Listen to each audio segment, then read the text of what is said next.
네, 이어서 제가 소개드릴 제 세 번째 발제자는요, 한국 사회의 젠더 갈등과 해소 방안 모색이라는 제목으로 이제 발표를 해주실 텐데요.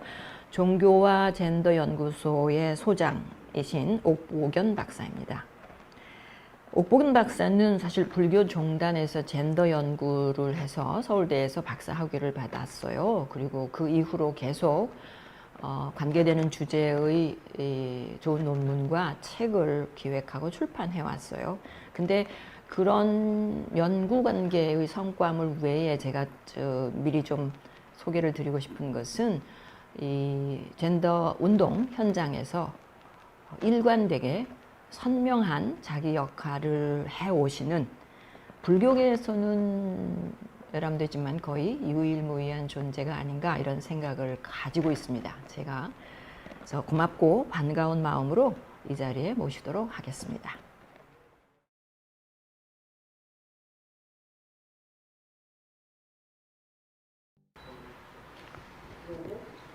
안녕하세요. 종교와 젠더 연구소 옥보견입니다. 이렇게 만해 축전 학술 세미나에 참석하게 돼서 대단히 영광으로 생각합니다. 우리 사회의 다양한 사회 갈등 중에 오늘 제가 맡은 분야는 젠더 갈등에 관한 내용입니다. 그래서 제목은 한국 사회의 젠더 갈등과 해소 방안 모색이라고 잡아봤습니다. 사실 이제 젠더라고 얘기했을 때 많은 분들이 젠더란 내용이 좀 어렵다라고 얘기하시는 분들이 있는데요. 젠더는 한마디로 얘기하면은 남성다움 혹은 여성다움을 얘기할 수 있습니다. 그런데 이제 문제는 이 젠더란 개념은 시대에 따라서 변화한다라는 겁니다. 그래서 예를 들면은 조선시대의 여성답다라고 했을 때는 조신하고 순종적이고 뭐 현모양처 이걸 얘기할 수 있지만은 오늘날 현대에서 여성답다라고 할 때는 그 내용이 조금 다를 수가 있죠. 여성도 남성과 똑같이 주체적이고 자기의 목적을 위해서 열심히 사회생활을 하고 있는 많은 여성들을 볼 수 있는데요.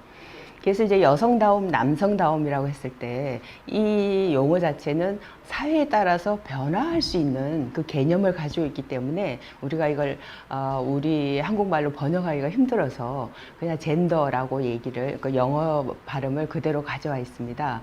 그래서 젠더 갈등이라고 했을 때는 다른 말로 얘기하면은 남성, 여성 이런 성 갈등 이라고도 얘기할 수가 있습니다. 먼저 주제에 들어가기 전에 여러분들과 강남역 10번 출구 그 사건에 대해서 같이 좀 얘기를 나누고 싶은데요. 사실은 그 강남역 살인사건 4주년이 지났습니다. 올해 5월에. 근데 이 사건은 사실은 우리 사회에서 굉장히 중요한 사건이라고 할 수 있는데, 왜냐하면은 이 사건을 통해서 남성, 여성의 성 갈등 혹은 여성 혐오, 여성 비하 이런 문제들이 굉장히 우리 사회에서 그동안에는 이제 바닥에 조용히 이제 얘기가 되어 오다가 공식적인 담론의 장으로 등장을 하게 된 것이 사실은 강남역 10번 출구 사건이라고 할 수 있습니다. 그래서 이 사건을 가지고 이제 어떤 분들은 예를 들어서 뭐 그것은 조현병이 있는 사람이 그냥 불특정 대상을 해서 묻지마 범죄를 한 게 아니냐라고 얘기를 하는 것이 한 부류가 일반적으로 이제 남성들은 그렇게 보고 있고요. 또 이제 여성들은 조금 이 사건을 보는 게 다릅니다. 왜냐하면은 우리 가해자가 사건이 일어나고 나서 자신은 이제 여성에게 무시를 당한 게 굉장히 화가 났다. 이 여성에게 뭐 복수하고 싶었다라든지 아니면은 그 사건이 일어났던 곳이 그 남성, 여성 같이 쓸 수 있는 공용 화장실이었는데요. 그 화장실에서 이 가해자가 들어가서 숨어가지고 기다려서 보면서 남성이 들어올 때는 그냥 조용히 있다가 여성을 골라서 여성이 들어오니까 그 여성을 무참히 살해한 사건이기 때문에 어떻게 보면은 이건 불특정인이 아니고 여성 불특정인을 대상으로 한 사건이다. 그래서 이것은 여성을 대상으로 여성을 혐오한 사건이기 때문에 여성 혐오 사건이다라고 얘기를 합니다. 그래서 한쪽에서는 묻지마 범죄라고 얘기하고요. 한쪽에서는 또 여성 혐오 범죄라고 얘기하고 이런 식으로 이 하나의 사건을 보는 관점이 굉장히 다르게 나타나면서 논쟁이 많았습니다. 그러니까 여성이란 그걸 빼고 그냥 불특정 다수다 라고 했을 때는 그냥 묻지마 범죄가 되는데, 그게 아니라 이것은 여성을 특정해서 여성을 평소에 여성을 뭐 이제 좀 그 여성에게 무시당한 게 싫어서 사건을 저질렀기 때문에 이것은 여성 혐오 사건이다라고 얘기를 하는 거죠. 근데 이제 이 사건에서 그 젠더 갈등이 좀 더 폭발적으로 등장한 것은 사실은 이제 추모를 하고 있는 그 기간 중이었는데요. 그 당시에 이제 이 여성을 추모하는 그 피해 여성을 추모하는 그 추모 열기가 전국적으로 이제 일어나면서 그 여성이 살해당한 그 현장 강남역 10번 출구는 정말 많은 포스트잇도 붙어 있고 사람들이 와가지고 특히 이제 여성들이 추모를 하는 공간이었는데요. 근데 이제 일부 남성들이 여기에 와서 아니 왜 남자들은 다 이렇게 범죄자 취급을 받아야 되냐, 너무 억울하다 이러면서 그 추모 현장에 와가지고 이제 여성들하고 논쟁이 붙었어요. 그러다가 이 논쟁이 결국에는 이제 그 몸싸움까지 진전이 되면서 급기야는 경찰이 와서 막 이렇게 말리는 상황까지 이르렀습니다. 그래서 이제 이 사건이 거기서 끝난 게 아니고 이게 이제 오프라인에서 이런 일이 있었다면은 이제 온라인으로 이 사건이 이동을 했는데요. 온라인 상에서 이제 커뮤니티에서 이제 메갈리아라고 하는 이제 여성 중심의 그 커뮤니티가 있고, 이제 이곳에서는 그 남성들에게 이 여성을 이제 혐오하는 이런 발언들이나 이런 것들에 대해서는 정말 참을 수가 없다 이러면서 이제 굉장히 그 분노를 표출하는 그런 글들이 많이 있었는데, 또 다른 한편에서 이제 일간 베스트라고 이제 흔히 얘기할 때 이제 극우 남성들이 많이 있는 곳이다라고 얘기도 하는데요. 이곳에서 이제 남성들은 이제 여성에 대해서 굉장히 이제 공격을 하면서, 그러니까 여성 혐오, 여혐, 그리고 남성 혐오, 남혐, 이 용어들이 뭐 새로운 신조어를 만들어내면서 굉장히 격렬하게 일종의 그 전쟁이 이제 일어났어요. 이제 배틀이라고 얘기를 하는데, 그러면서 이제 남성, 여성의 그 전선이 형성이 된 겁니다. 그래서 이 사건을 통해서 사실은 뭐 여러 가지 다양한 신조어도 등장하고, 이 사건을 통해서 여성 혐오, 그리고 남성 혐오, 젠더 갈등이 폭발적으로 등장한 시기다라고 할 수 있습니다. 그래서 굉장히 중요한 사건이라고 할 수 있는데요.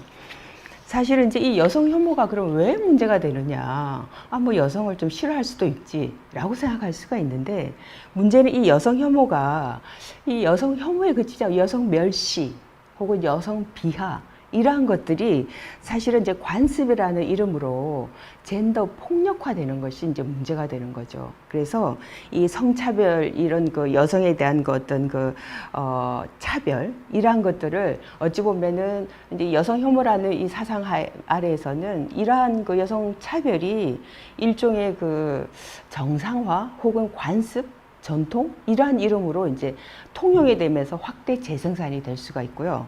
그래서 이 여성 혐오는 기본적으로 사상이 굉장히 이제 여성에 대해서 여성은 열등한 존재다, 뭐 여성은 뭐 남성을 유혹하는 부정적인 존재다, 이런 식으로 이제 부정적인 여성관을 바탕으로 하고 있습니다. 근데 이제 우리 사회가 지속적으로 이제 변화하면서 여성들도 이제 남성 못지않게 대학을 진학하고, 예를 들어서 이제 2000년대 이후에 되면은 그 여성이 대학에 진학하는 비율이 남성보다 더 많아지게 됩니다. 그리고 이제 여성들도 이제 직업을 가지게 되고 이러면서 점점 여성의 지위가 올라가면 올라갈수록 부정적이고 열등한 여성관과 이제 이 대치가 되는 거죠. 그래서 이 남성과 여성이 이제 그 어찌 보면 이제 일종의 이제 성대결이라고 할 수 있는 이러한 모습들이 단순히 그 개인적인 사적인 어떤 섹슈얼리티 공간에서 뿐만 아니라 공적인 영역으로까지 확대됩니다. 예를 들면 뭐 개인적으로 뭐 데이트 폭력이라든지 이런 식으로 해서 사적인 섹슈얼리티 공간, 이런 사적인 공간에서 뿐만 아니고 이 경제 활동 영역에서 예를 들면은 여성도 남성과 동일한 직종에서 동일한 일을 하고 있는데 왜 이렇게 임금은 차이가 나냐. 그래서 동일 노동, 동일 임금을 주장을 하고 여성을 차별하는 각종 법제도를 바꿔야 된다라고 이제 주장하는 목소리가 많아지는 거죠. 그래서 이 젠더 갈등이라는 것이 여성 혐오, 부정적이고 열등한 여성관을 바탕으로 한 이 젠더 폭력으로 이어지면서 우리 사회에서 다양한 분야에서 이런 그 갈등을 불러일으키게 됩니다. 그래서 이제 사실은 굉장히 이제 심각해지는데요. 이러한 그 기저에는 어찌 보면은 우리 사회에서 남성과 여성에 대한 혹은 그 남성관, 여성관이 끊임없이 변화하고 있고 지금 변화하는 것이 굉장히 급격하게 변화하고 있기 때문이다라고 얘기할 수도 있습니다. 제가 표를 하나 가져왔는데요. 이제 이 표를 보시면은 여러분들이 이제 아실 건데 우리 사회에서 갈등에 어떠한 갈등이 있는가, 어떠한 갈등이 가장 심각한가라고 1,500여 명에게 이제 실태 조사를 했습니다. 이게 조사 결과를 보면은 이렇습니다. 20대에 있어가지고 우리 사회에서 가장 심각한 갈등이 뭐냐라고 하니까 20대는 젠더 갈등이다, 성 갈등이다라고 얘기하고요. 그리고 30대, 40대, 50대 정년에서는 그 장년층에서는 빈부 갈등이 우리 사회에서 가장 심각한 갈등이다라고 얘기를 하고 있고요. 이제 60대 이상 노년층에서는 우리 사회에서는 이념 갈등이 가장 심각하다 이렇게 얘기하고 있습니다. 그래서 20대에서 젠더 갈등이 가장 심각하다라고 인식을 하고 있다라는 거죠. 그래서 또 다음 이게 물어봤습니다. 페미니즘 운동에 대해서 당신은 어떻게 생각합니까? 라고 했더니 전체적으로 보면은 지금 38%가 페미니즘 운동에 대해서 예를 들면 이제 그 지지자들에 대해서 조사를 했는데요. 38%가 이제 남성 중심 사회이기 때문에 페미니즘 운동에 대해서 지지한다라고 얘기했는데 이게 41%가 전체가 지지를 했는데요. 20대 남성과 20대 여성, 30대 남성과 30대 여성이 차이가 있습니다. 예를 들면 20대 남성은 페미니즘 운동에 대해서 반대한다라는 것이 75%가 나오고 있습니다. 근데 30대 남성은 또 66%가 페미니즘 운동 나는 반대한다 라고 대답을 했어요.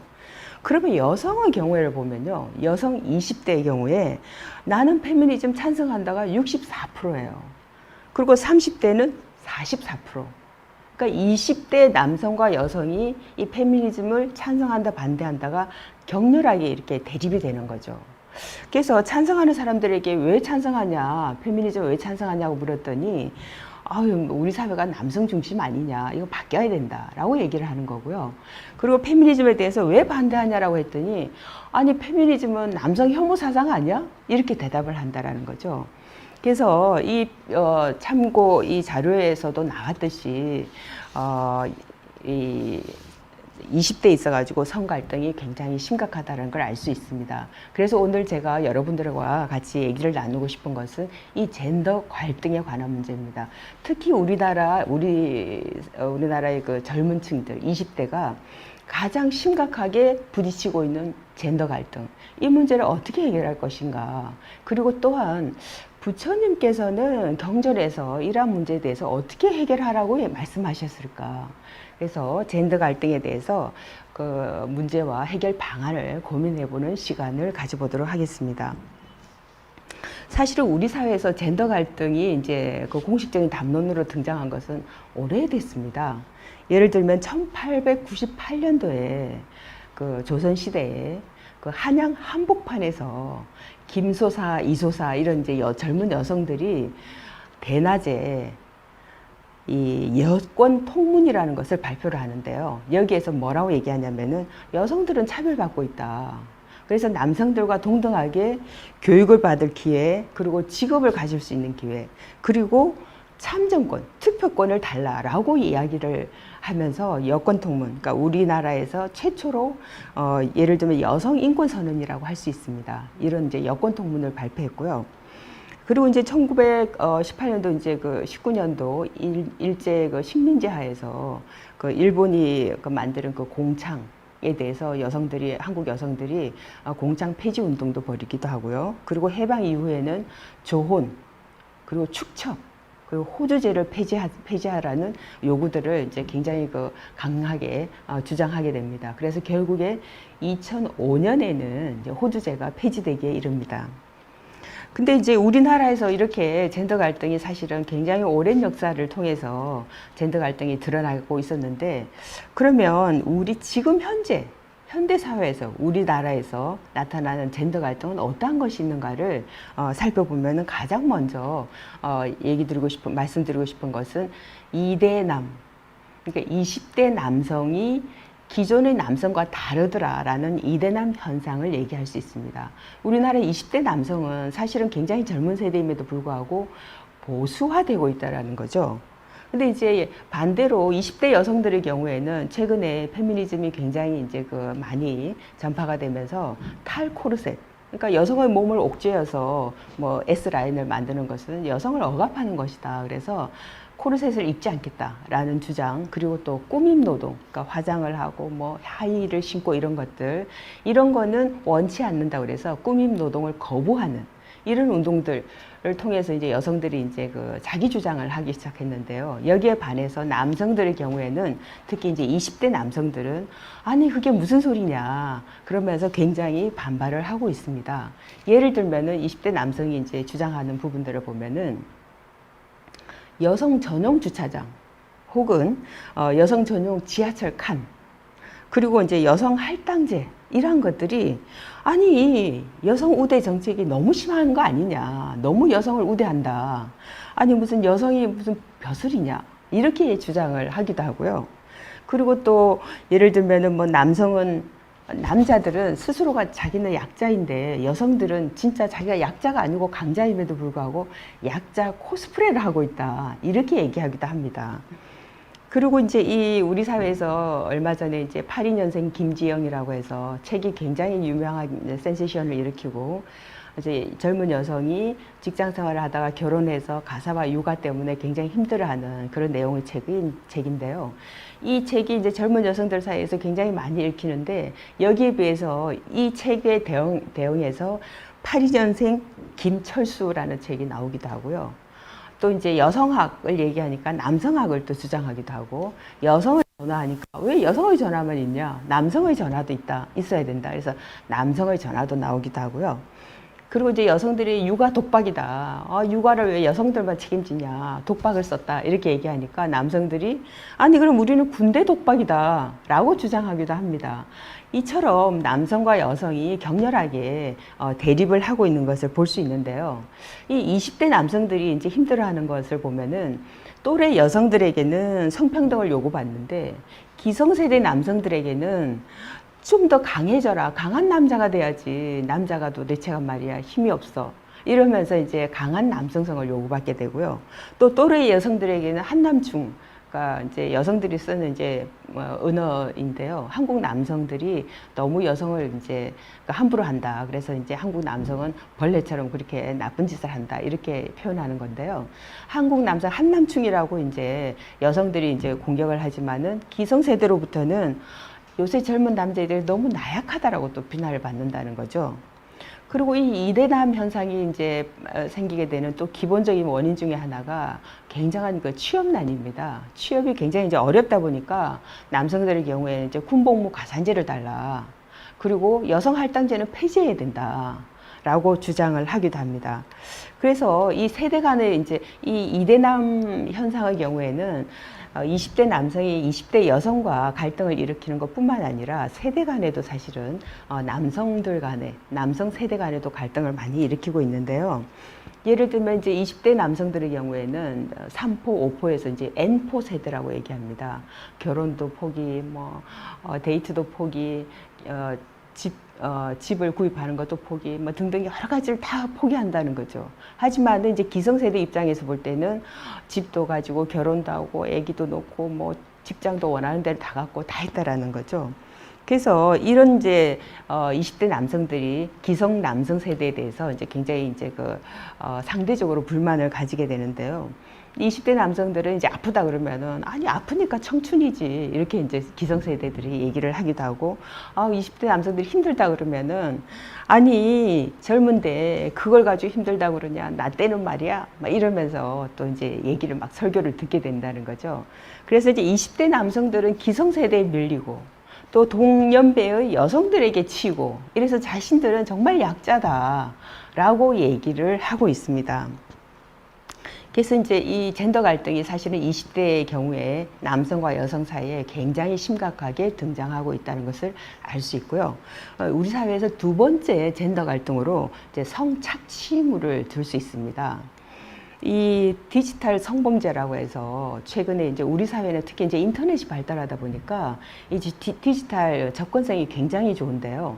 상대적으로 취약한 점이 이 디지털을 통해서 성범죄, 성폭력이 범람하고 있다는 겁니다.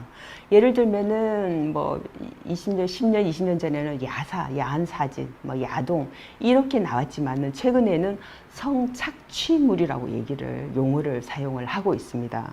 왜냐하면은 그 착취물을 만들고 유통시키고 또 배포하고 이러는 과정을 통해서 이게 이제 단순히 국내만 유포되는 게 아니라 전 세계적으로 유포가 되고요. 한번 인터넷상에 뜨면은 이걸 지울 수가 없어요. 그리고 정말 자신도 모르게 자신의 그 사진이 혹은 자신의 영상이 올라가 있다라는 거죠. 그래서 그 피해가 너무나도 심각합니다. 사실은 우리가 생각하는 것 이상으로 심각한데요. 이게 이제 1999년도 우리 국내에서 최대 음란 사이트라고 할 수 있는 소라넷이라는 사이트가 있었어요. 근데 그 사이트에 100만 이상이 가입을 해가지고 있었는데 이 사이트에 올라와 있는 동영상들이 성착취물들이 어떤 내용이냐면은 주로 뭐 화장실이나 샤워실에서 도둑 촬영 혹은 성관계 몰래 카메라 그리고 또 악성 합성 사진. 그러니까는 사진 나체 사진에 다른 사람 얼굴만 이렇게 합성해가지고 하는 그 사진. 그리고 골뱅이녀. 그러니까 술이 취한 여성을 이제 집단적으로 성폭행하거나 아니면 리벤지 성폭행. 그러니까 여성의 마음이 변했다. 자기 여자친구가 마음이 변해서 이제 안 만나겠다 그러면 이전에 만들어 놨던 서로가 이제 사귈 때 만들어 놨던 어떤 성관계 동영상을 그냥 인터넷에 올려버리는 거예요. 물론 이제 이런 동영상을 사서 유포하는 이제 업체들도 있죠. 그래서 이런 식으로 사실은 성착취물이 심각하게 우리 사회에서 지금 범람을 하고 있습니다. 그렇지만은 문제는 처벌이 너무나도 미약하다라는 거죠. 예를 들면 이 소라넷은 서버가 해외에 있다라는 이유로 소라넷을 폐지하는데 몇 년이 걸린지 아세요? 17년이 걸렸습니다. 17년 동안 여성들이 너무나도 고통을 당했다라는 거죠. 그리고 또 전 세계적으로 보면은 128만 명의 회원을 거느린 세계 최대 아동 성착취물 사이트가 있습니다. 웰컴 투 비디오라고 이 20대 남성이 운영을 하는 곳인데요. 이걸 3년 정도 운영을 했는데 이 내용은 성착취물을 보면 생후 6개월 정도의 여자아이부터 시작해서 뭐 70대 노인에 이르기까지 정말 너무나도 이 성착취물이 심각합니다. 근데 운영자가 이제 붙잡혀가지고 처벌을 받았는데 얼마나 처벌을 받았는지 아십니까? 네. 여러분도 아시다시피 1년 6개월입니다.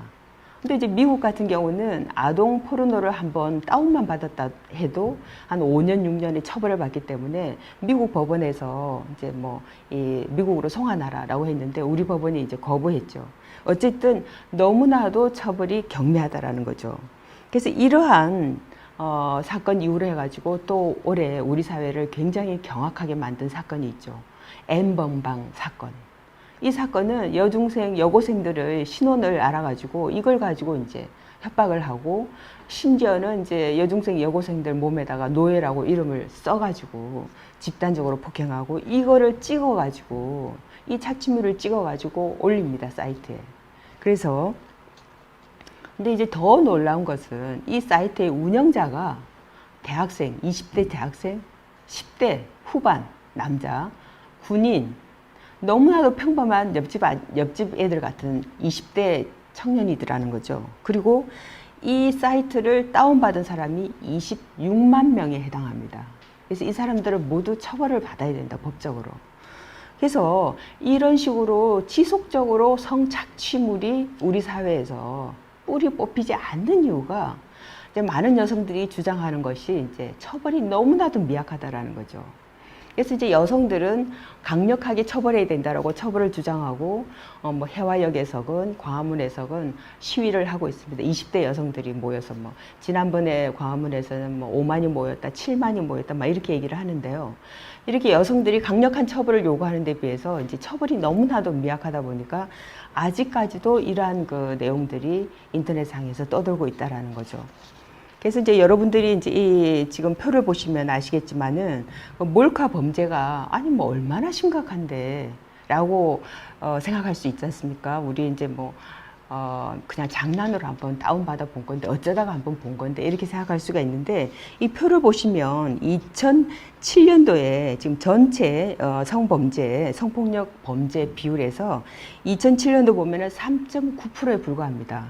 근데 이러한 것이 지금 2017년에 오면은 20.2%입니다. 그래서 이 몰카 범죄가 너무나도 많이 그러니까 급성장하고 있음을 우리가 알 수 있습니다. 이 몰카라는 것은 정말 우리가 이제 흔히 얘기하는 디지털 성범죄 중에서 정말 심각한 범죄인데 그러면 이 몰카 범죄에 대해서 어떻게 처벌을 하느냐라고 봤을 때 여러분들도 지금 표를 보시면 아시겠지만 몰카 범죄 1심 선고형을 한번 보겠습니다. 보면은 지금 벌금형 대부분이 벌금형이고요. 그리고 지금 이제 뭐 집행유예 이런 식으로 아주 미약합니다. 그래서 우리 사회에서 이러한 성범죄, 성착취물은 정말 심각한 젠더 갈등을 일으키고 있다라고 할 수 있고요. 세 번째 문제는 이제 우리 사회 젠더 갈등의 세 번째는 낙태죄가 되겠습니다. 물론 2019년도에 이 낙태죄는 범죄가 아니다라고 이제 판결이 헌법재판소에서 판결은 났지만 1953년도 우리 사회에서는 그 법으로 낙태는 죄다라고 해서 이제 벌칙을 정해놨습니다. 하지만 낙태라는 것이 이제 그 1960년도, 70년도에 인구가 너무나도 이제 증가하다 보니까 낙태를 통해서 인구 조절을 해나가는 그래서 그 정부도 너무나도 관대하게 봐주고 해서 우리나라가 한때는 일명 낙태 천국이라고 얘기했었는데요. 그럼에도 불구하고 2000년도에 들어와가지고 인구가 계속 줄어들고 저출산 뭐 고령 사회가 되다 보니까 낙태를 법으로 금지하게 하는 이 낙태죄를 호명하게 됐습니다. 다시. 그래서 낙태를 하는 여성에게는 사실 1년 이하의 징역이나 200만 원 이하의 벌금 그리고 의사에게도 지금 2년 이하의 징역 이런 식으로 해서 이제 낙태를 이제 징벌을 가하는 그런 사건이 있었는 그런 이제 상황이었습니다. 이제 많은 여성들이 특히 이제 뭐 예를 들어서 여중생, 여고생들도 임신을 하면 무조건 낳아야 되고 혹은 임신을 해서 지금 어쩔 수가 없다. 낙태를 꼭 해야 된다고 했을 경우에는 불법적으로 낙태를 하다 보니까 굉장히 건강을 해치게 되는 경우도 있고요. 그리고 우리 사회가 미혼의 미혼모의 경우에는 굉장히 성적으로 문란하다라고 비난을 하는데 미혼모는 있는데 미혼부는 없는 사회인 거죠. 그래서 남성에게는 그 죄를 물을 수가 없는. 그래서 남성들은 내가 나의 애가 아니다. 혹은 뭐 연락을 끊거나 도망가거나 이런 식으로 해서 우리 사회는 미혼모는 있는데 미혼부는 없는 거예요. 그래서 이러한 그 심각한 상황이 있었는데 어쨌든 2019년도에 이제 헌법재판소에서 낙태는 죄가 아니다라고 판결을 하게 됐습니다. 이처럼 우리 사회에서 젠더 갈등을 이제 뭐 이대남 현상이나 성착취물 그리고 낙태죄 등등 여러 가지를 통해서 이제 살펴봤는데요. 우리가 예를 들어서 이 젠더 갈등을 극복하기 위해서는 정말 중요한 게 뭔가라고 연구를 했더니 많은 분들이 남성들의 의식이 굉장히 중요하다라는 것을 주장하고 있습니다. 근데 이제 우리 사회의 그 남성성이 어떠한가를 보면 우리 사회는 굉장히 남성성이 변화하고 있음을 보여주고 있습니다. 여러분들이 이제 표를 보시면은 전통적인 남성성보다 우리가 20대, 30대 이 젊은 층으로 내려올수록 굉장히 성평등을 찬성하는 비율이 높아지는 것을 볼 수가 있고요. 그리고 지금 여러분들이 이제 보시다시피 남자는 무엇보다도 일에서 성공해야 된다. 일이 중심이다라는 것은 50대는 52%지만 20대는 34%에 불과하고요. 가족 생계는 남자가 책임져야지 라고 하는 것은 20대는 33%에 해당합니다. 물론 50대는 70%인데요. 그리고 집안 청소, 집안일 관련된 정보를 자주 인터넷에서 찾아본다는 것이 20대는 28%입니다. 50대는 물론 16%에 불과하고요. 그리고 가족과 충분한 시간을 가질 수 없다면은 이직도 할 수 있다라고 생각하는 게 20대는 47%에 해당합니다. 이 정도로 남성성은 변화하고 있다라고 알 수 있는데요. 그럼에도 불구하고 이 남성성이라는 것이 우리 사회에서는 아직까지는 여성이 약자이기 때문에 보호해야 된다, 이런 차원에서 변화하고 있는 것이지, 여성과 남성은 평등한 관계에서 성평등을 관철해야 된다, 이런 의지는 아니라는 것이 한계가 있다고 할 수 있습니다. 그러면 이러한 젠더 갈등은 붓다 시대에는, 부처님 당시에는 어떻게 해결 했을까? 이 초기 경전을 통해서 보면은 다양한 사례들을 볼 수 있는데요. 이 초기 경전에서 보면은 2600여 년 전에 인도 사회에서도 젠더 갈등이 많이 있었습니다. 예를 들면, 여성은 출가할 수 있다? 아니다, 출가할 수 없다. 무슨 여자가. 그리고 여성은 성불할 수 있다. 아니다, 여성은 성불할 수 없다. 아니다, 여성은 다음 생에 남자로 다시 태어나서 성불할 수 있다. 그래서 여성 성불론, 여성 불성불론, 변성 성불론, 이렇게 나오기도 하고요. 여성의 몸에 대해서, 아니 남성이나 여성이나 몸은 법을 담는 그릇이다라고 주장하는 입장이 있는 반면에, 여성으로 태어나는 것은 전생에 나쁜 짓을 많이 해서 그렇다. 그래서 여성의 몸이라는 것은 죄와 벌의 상징이다라고 주장하기도 합니다. 이렇게 다양한 젠더 갈등들이 있는데, 그러면 부처님께서는 어떻게 이 젠더 갈등을 해소했을까를 이제 찾아보면 굉장히 재밌습니다. 예를 들면 부처님께서는 전통적인 사회 질서를 강요하기보다는 소통과 공감으로써 변화를 추구해 왔는데요. 예를 들면 고타미가 출가를 이제 3번을 간청했는데 부처님께서 거부하시다가 결국에는 아난이 간청을 해서 이제 그 출가를 허락을 하게 되는데요. 부처님께서 거절했다라고 하는 게 중요한 게 아니라, 아난의 얘기를 아난과의 소통을 통해서 이 출가를 허락했다라는 것이 더 중요하다라는 거죠. 그리고 이 부처님께서는 소통 방식으로 대화를 굉장히 중시했는데요. 이 대화를 하는 방식을 또 경전에서 얘기하고 계십니다. 이 대화는 때에 맞게, 진실하게, 그리고 부드럽고 우아하게, 그리고 자비를 담아서 해야 된다라고 말씀을 하십니다. 그래서 이제 초기 경전에서 보면은 두 번째 부처님께서 이 소통을 어떻게 하셨냐면, 그 젠더 갈등을 어떻게 해소하셨냐면은, 모든 인간은 평등하다 라는 주장을, 가르침을 통해서 많은 이야기를 하십니다. 예를 들어 디가니카에 보면, 세계의 기원의 경에 보면은 남자나 여자나 이 몸의 신체적인 차이는 먹거리 때문에 생겨나는 것이지 어떤 기능적이나 능력의 차이는 아니다라고 얘기하고 계십니다. 그리고 앙구따라 니카에서 여자의 경, 남자의 경이 있는데요. 여자는 남자의 맛, 목소리, 냄새, 감촉 등에 유혹당하고, 여성은 남성은 여성의, 그래서 상대적으로 다른 성에 대해서 굉장히 성적인 존재로서 얘기하시지, 여성만이 성적인 존재는 아니라는 거죠. 그래서 남자의 경, 여자의 경, 이렇게 나오기도 하고요. 또한 아내의 경, 남편의 경도 있습니다. 남편의 경에 의하면은 남편의 의무를 얘기하고요. 아내의 경에서는 아내의 의무를 또 얘기하고 있습니다. 그래서 아내의 경, 남편의 경, 이렇게 쭉 나오고 있고요. 그래서 또 이제 부처님께서 말씀하시기를, 많은 사람의 이익과 행복을 위해서 당시의 성규범이라든지 가치관을 전복하기도 하십니다. 예를 들면은 당시에 바라문 계급이 가장 높은 계급인데, 이 바라문 계급 당신들도 여성의 자궁을 통해서 태어난 존재들이다 라고 말씀하십니다. 그래서 여성으로부터 태어났다, 모든 존재는, 바라문이건 수드라건, 그래서 모든 존재는 평등하다라고 말씀하시고요. 그리고 당시에 여성의 생리는 굉장히 이제 오염된 것으로 여겨져서, 여성이 생리할 때는 저 마을에서 떨어진 곳에 지내도록 했는데, 부처님께서는 아니, 이 여성의 생리는 여성의 신체 현상의 일부다라고 말씀을 하십니다. 이처럼 전통적인 가치관이나 태도에 대해서 부처님께서는 그걸 그대로 답습하는 게 아니라 전복을 하면서 인간 평등을 주장하셨다는 것을 알 수 있습니다.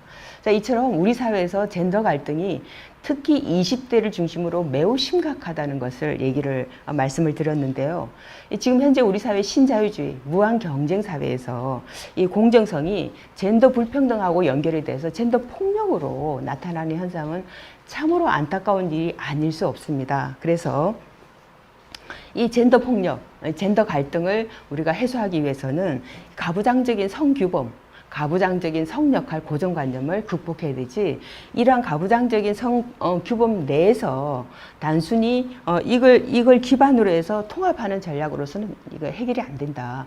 새로운 전략, 성평등이라는 가치관에 기초한 새로운 룰을 만들 필요가 있다라는 주장을 하고 싶습니다. 그래서 우리 젠더 갈등이라는 것은 성, 인종, 계급, 종교 등등 여러 가지 갈등과 함께 복합적으로 섞여서 나타나기 때문에 더욱더 심각할 수 있고, 또 사적인 영역에서 혹은 공적인 영역에서 같이 나타나기 때문에 매우 심각한 현상이기 때문에 시급히 해결해야 될 문제라고 할 수 있습니다. 그래서 이 불교에서 얘기하는 그 인드라망의 그물처럼 이 생명 공동체가 하나 돼서 평등하게 생활할 수 있게, 평등한 삶을 살 수 있도록 이 젠더 갈등이 꼭 극복돼야 된다, 이런 말씀을 드리면서 제 강의는 여기서 마치도록 하겠습니다. 감사합니다.